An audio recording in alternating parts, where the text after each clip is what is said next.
Hi friends, welcome back to our channel baby honey world. ఈరోజు video వచ్చేసి టమాటా rice అండి. ఇది ఎప్పుడు ఒకేలా కాకుండా ఇలా ఒక్కసారి ట్రై చేయండి. చాలా టేస్టీగా ఉంటుంది. సింపుల్గా చేసేసుకోవచ్చు. ఆలస్యం ఎందుకు, పదండి వీడియోలోకి వెళ్ళిపోదాం.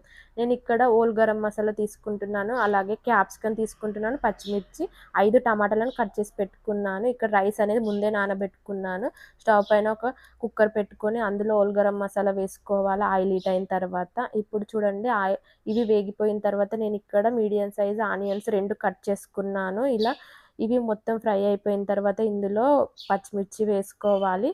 వీటిని కోసేపు మగ్గించుకోవాలి. ఇక్కడ చూడండి, ఇవి మగ్గిపోయాయి కదా. ఇప్పుడు ఇందులో క్యాప్సికమ్ను కరివేపాకు వేసుకొని బాగా ఫ్రై చేసుకోవాలి.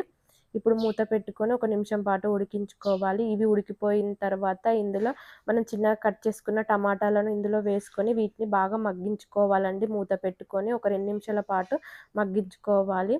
ఇది అనేది చాలా టేస్టీగా ఉంటుంది. సింపుల్గా చేసేయచ్చు. ఆలస్యం ఒక్కసారి ట్రై చేయండి. ఇందులో పసుపు, అలాగే కారం, రుచికి సరిపడినంత పచ్చి ధనియాల పొడి వేసుకొని సాల్ట్ వేసుకోవాలి. వీటన్నిటిని బాగా కలుపుకొని 1 నిమిషం పాటు ఉడికించుకోవాలి.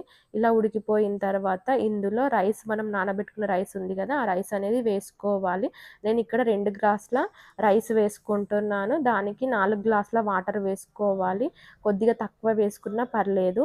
ఇలా వేసుకొని విజిల్ అయినా పెట్టుకోవచ్చు, లేదా మూత అయినా పెట్టుకోవచ్చు. అంతే అండి, సింపుల్గా చేసేసుకోవచ్చు. కొత్తిమీర వేసుకొని మూత పెట్టుకుంటే సరిపోతుంది.